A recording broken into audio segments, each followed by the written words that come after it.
गुजरांवाला के इलाका वांडू, वहां के हैं एक नाजिम और हसन उर्फ झारा नामी एक आदमी है। अच्छा, हसन उर्फ झारा मर गया, इसकी मैयत को मस्जिद में ले जाकर नाजिम ये कहता है कि इसका जनाजा पढ़ दें। कारी कहता है ना, मैं जनाजा नहीं पढ़ूंगा इसका, ले जाओ इसको यहाँ से। इसकी उसके साथ खूब तर्क कलामी होती है और फिर इसके बावजूद कारी जनाजा पढ़ाने के लिए एग्री नहीं होता। अपने मुलाजमीन को बुलाता है, मैयत को उठाता है और सीधा कब्रिस्तान ले जाता है। वहां इलाका मकीन मौजूद होते हैं, कहते हैं यहाँ नहीं दफना सकते तुम, हम इसको यहाँ नहीं दफनाने देंगे। फिर दोबारा अपने मुलाजमीन के साथ मैयत को उठाता है और दूसरे कब्रिस्तान में ले जाता है। दूसरे कब्रिस्तान में जब लेकर जाता है तो वहां भी इलाका मकीन इकट्ठे हो जाते हैं और वो भी यही कहते हैं कि इधर नहीं दफनाने देंगे, कहीं और ले जाओ। बहुत रिक्वेस्ट करने के बाद, बहस करने के बाद इजाजत दे दी जाती है कि हाँ चलो तुम यहाँ पर दफना लो, मगर यहाँ नहीं, वो कूड़े वाली जगह पर। अब कब्रिस्तान है बहुत बड़ा और एक कोने पर कुछ हिस्से पर कूड़ा ही कूड़ा है, बड़ी बदबूदार जगह है। कहते हैं वहां दफनाना है तो दफना लो,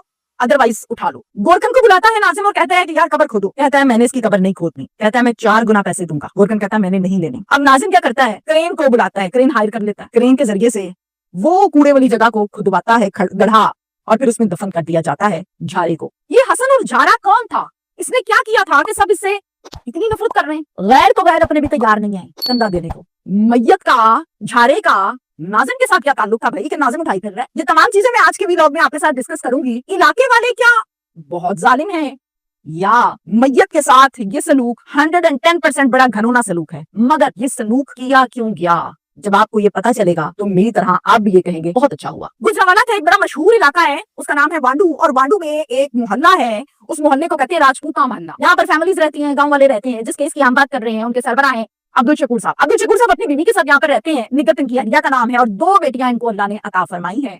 जो बड़ी बेटी है उसका नाम है ईमान फातिमा, 5 साल की, और छोटी बेटी जो है उसकी उम्र 3 साल है। 23 फरवरी को दोपहर 2 बजे ईमान फातिमा अपने अब्बू को कहती है कि अब्बू जी मेरी बुक्स फट रही हैं, मेरी टीचर ने कहा है कि मेरी बुक्स को बाइंड करवा दें। अब्बू कहते हैं बेटा मैं बाइंड करवा देता हूँ। अब ये ईमान जो है ये जरा नॉटी बच्चा है, जैसे बच्चियां जाहिर शरारती होती हैं, बच्चे सारे शरारती होते हैं। अब्बू चले गए हैं बुक्स लेकर बाइंडिंग करवाने, अम्मी किचन में काम कर रही हैं और ईमान फातिमा जो है वो उछलती कूदती खेलने के लिए बाहर घर से चली गई है। जब ये गली में चले गई है खेलने के लिए, हुआ क्या, खेलती रह गया। कुछ देर के बाद जब माँ किचन के काम से फ्री हुई है, वालदा ने कहा कि नजर नहीं आ रही ईमान किधर है।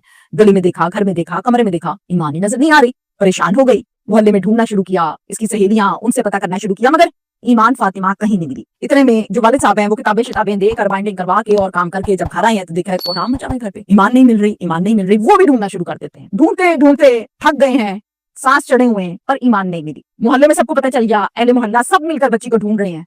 4 घंटे गुजर गए, 3 से 4 घंटे गुजर गए, बच्ची नहीं मिली। अब अब्दुल शकूर का भाई जो